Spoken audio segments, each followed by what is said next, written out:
Loneliness in old age is more common and more misunderstood than most people realize. In fact, recent studies show that nearly half of adults over 70 report feeling lonely on a regular basis. This isn't just about being alone. It's about feeling disconnected from society, from purpose, sometimes even from oneself. In the United States, researchers have described loneliness in aging as a quiet epidemic. It doesn't make headlines. It doesn't scream for attention, but it eats away at well-being day by day. Loneliness isn't just an emotional experience, it's a health risk. Studies have found that chronic loneliness can be as damaging to your health as smoking 15 cigarettes a day. It increases the risk of heart disease, dementia, depression, and even early death. And yet, most people still think of loneliness as simply being alone. But that's not what it is. You can be surrounded by family and still feel completely alone. You can be in a crowded room or even living in a care facility with others and still feel invisible. Because loneliness isn't about the number of people around you. It's about meaningful connection. It's about being seen, heard, and valued. And when society no longer sees you, when your work is done, your children are grown, and your body begins to change, it's easy to feel like you've disappeared. But here's the truth no one tells you. Loneliness after 70 isn't just about lack of company. It's about the loss of identity. It's about a world that moves faster than you do. It's about feeling like the stories you hold inside no longer matter. You may have asked yourself quietly, who am I now if I'm not needed in the same way? Or worse, am I still important now that I'm no longer busy? These questions are at the heart of aging, but especially at the heart of loneliness. It's not about being unloved. It's about being unseen. But here's something else you need to hear. This feeling, this ache, doesn't mean that something is wrong with you. It means you are still capable of depth, of longing, of searching for connection. It means your heart is still alive. And it means this: you're not done. Your life, your thoughts, your memories, they matter. Now, maybe more than ever. One of the most powerful thinkers of the 20th century, psychiatrist Viktor Frankl, survived the horrors of a Nazi concentration camp. He once said, "When we are no longer able to change a situation, we are challenged to change ourselves." And perhaps loneliness after 70 is exactly that. Not a signal that life is empty, but an invitation to look inward and to reconnect in deeper, more meaningful ways. So yes, loneliness after 70 is real, it is common, and it is painful. But it is not a life sentence. It is not the end of the story. Because sometimes what feels like emptiness is actually space. Space to rediscover who you are. Space to reconnect not just with people, but with meaning. And space to hear something you might not have heard in a long time. Your own voice. It's easy to think that feeling empty means something is wrong with you. That the heaviness, the silence, the ache inside must be a personal failure, a lack of joy, of strength, of emotional resilience. But here's what Viktor Frankl would tell you. You are not broken. What you're feeling isn't a sign of weakness. It's a sign of being human, and still deeply, profoundly alive. Frankl lived through one of the darkest chapters in human history. As a prisoner in Auschwitz, he lost his wife, his parents, his freedom, almost everything that defined his life. And yet, even in that place of suffering, he discovered something timeless. That no matter what is taken from us, our health, our roles, our youth, we still have one unshakable freedom, the freedom to choose how we respond. In his book, Man's Search for Meaning, Frankl wrote, "Everything can be taken from a man but one thing, the last of the human freedoms, to choose one's attitude in any given set of circumstances. Let that settle in.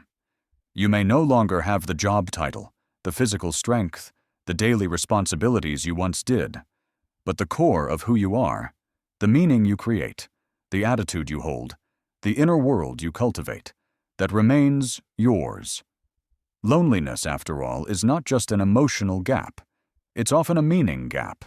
It comes when the routines stop, when the children grow up, when retirement begins, when friends start to fade, and the noise of a once busy life quiets into the slow tick of afternoon clocks. And in that silence, many ask, "What is my purpose now?" Frankl's answer is quietly revolutionary. He believed that meaning is not something we wait for. It is something we find, create, and choose, even in pain, especially in pain. That aching emptiness you might feel, it doesn't mean you've reached the end. It means your soul is asking a question. It's not asking for distraction. It's asking for direction. Frankl would say, don't run from that feeling. Instead, lean into it, not to wallow in sadness, but to listen to what it's asking of you. Are there letters unwritten, stories untold, books unread, people you could still reach, memories you haven't yet made? Even now, especially now, you can find meaning in the smallest acts, in a conversation, in a walk, in watching a bird build its nest, in comforting someone younger who is afraid, in living, quietly, but with intention. Frankl outlined 3 main ways people find meaning: through work or creativity, the things we do and create; through love and relationships, the people we care for and connect with; through suffering, by transforming pain into a deeper understanding of life. At 70, 80, even 90, these doors remain open. Yes, work may look different. Yes, loved ones may be fewer. Yes, your body may ache. But that doesn't mean the possibility of meaning has passed you by. It means it's shifting, inviting you to look inward. There's a dangerous myth in society that once you're old, your best contributions are behind you, that your role is to rest, withdraw, and wait quietly for life to end. But Viktor Frankl, and so many elders who've defied this lie, would tell you, that's not aging, that's surrender. And you are not here to surrender. You are here to grow, to deepen, to distill your life into wisdom, for yourself and for others. Think of your inner world like a fire. When you were young, it burned wild, fed by ambition, noise, plans. But now that fire has changed. It burns slower, but it burns deeper. It gives off warmth, not smoke, clarity, not chaos. And in that fire, there is something sacred. The chance to truly know yourself, to make peace with what was, to live not out of habit, but out of choice. You are not broken because you feel lost. You are becoming. And in that becoming, there is still life to live. There are still mornings to wake to, still sunsets to admire, still people to impact with your presence, even if they are strangers, or even if it's just yourself.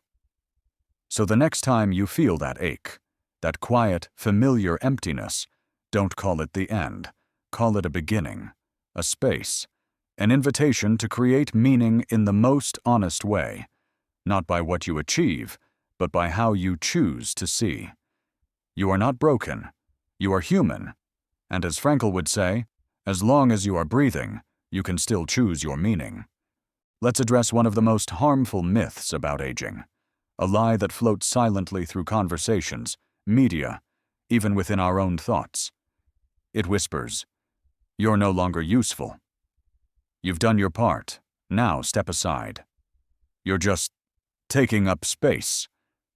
That lie is dangerous, and it's wrong. Not just ethically wrong, but factually, existentially, spiritually wrong. Because the truth is this: aging doesn't make you useless. Aging gives you power. We live in a culture that worships speed, efficiency, and productivity. Youth is marketed as the golden standard. Quick answers, fast decisions, instant results. These are prized. But wisdom, Wisdom takes time. It's brewed slowly in the fire of experience. You cannot rush understanding. You cannot microwave perspective. And that's exactly what elders carry: perspective, presence, depth. Think of it like this. A young tree bends in the wind, fragile and unsure. But the ancient tree, its roots go deep. It doesn't sway easily. It holds the soil together. That is what aging does for the human spirit. It roots you. It anchors you. It allows you to see beyond panic, to stand through storms others are just learning to name. So why do so many older adults begin to feel invisible? Because society has traded value for visibility. We think if something isn't loud, fast, or on display, it must not matter. But some of the most powerful forces in life are quiet. The moon moves the tides without saying a word. A grandmother's presence in a room can calm a crying child without speaking. A single sentence from an elder can change how someone sees their entire life. You don't have to be productive in the conventional sense to matter. You simply have to be present, intentional, and true. Viktor Frankl understood this deeply. In his work as a logotherapist, he often encountered older individuals who felt discarded, as if their only remaining role was to survive quietly. He challenged that idea. He would ask, "What if your greatest contribution is not behind you, but ahead of you, in how you speak, in how you witness, in how you love?" He believed that as long as you're alive, you have a task, even if it's invisible to others. It might not be a job title or a paycheck. It might be to forgive someone, to tell your story, to teach a younger person something no textbook can offer, to bear witness, to say, "I was there. I saw it. I learned." These are not small things. These are life-shaping gifts. And here's something beautiful. Research now supports what Frankl knew decades ago. Elders who feel useful, who are listened to, engaged with, given purpose, live longer, healthier, and more fulfilled lives. Not because their bodies are perfect, but because their inner world is alive with meaning, connection, storytelling, mentorship, even quiet observation. These are healing, and elders are uniquely equipped to offer them. The sense of being useless isn't a truth. It's a societal failing. It's what happens when speed is chosen over depth and noise over substance. But that tide can be reversed, starting with you. Think of what you carry that no young person can yet hold. Decades of choices, good, bad, beautiful. Pain that taught you compassion. Joy that taught you gratitude. Regret that taught you how to forgive.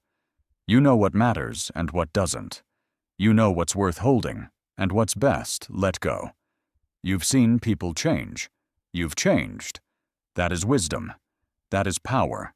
And it doesn't fade. It concentrates. You don't lose your value as you age. You become more rare. If you're feeling like the world has moved on without you, remember, you are not behind. You are above, seeing the whole landscape. While others are still racing forward, chasing answers, you now have the ability to slow down, reflect, and see what truly matters. And in doing so, you become a kind of lighthouse, not loud, not fast, but stable, guiding others without even trying, not by doing more, but by simply being more. You are not a has-been.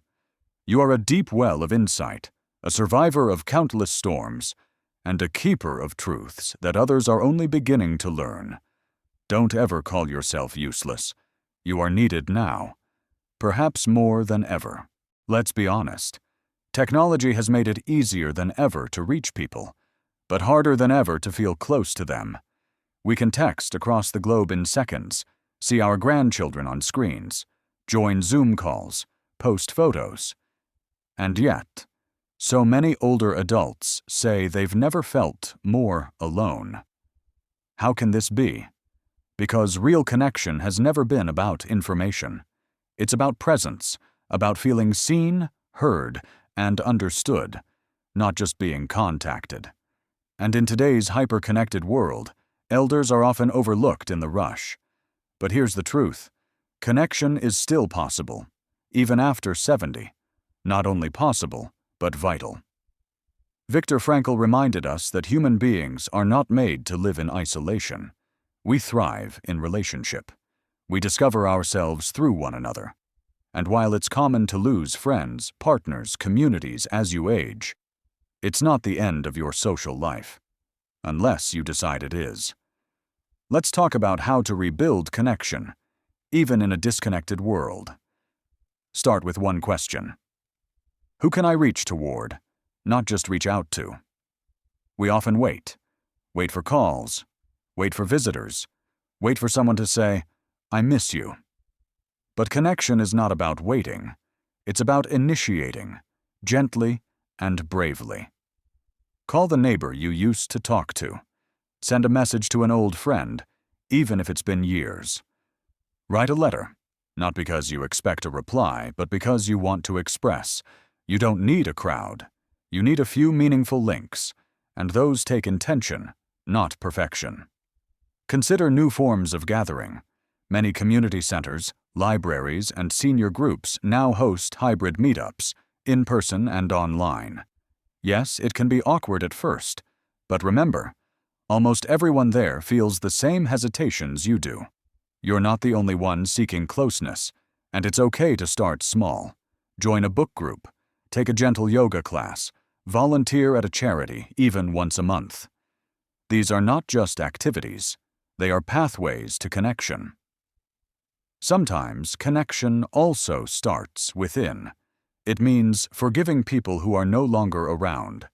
It means making peace with the version of yourself that once felt abandoned. It means treating yourself as a companion, not a stranger. Can you listen to your own thoughts without judgment?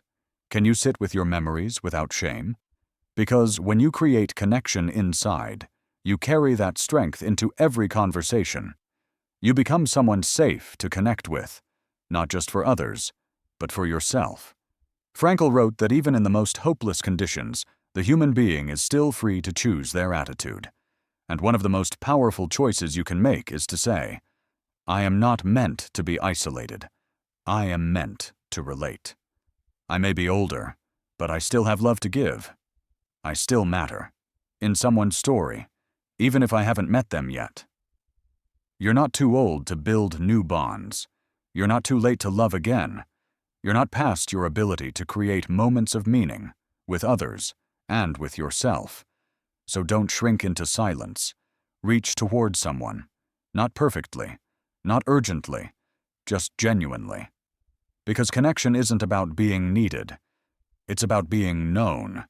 And that is always within reach, even now. We often think that the most meaningful years of life are the ones filled with activity, achievement, and recognition. Youth is celebrated, productivity is praised, and aging, often ignored. But what if we've misunderstood the very nature of meaning?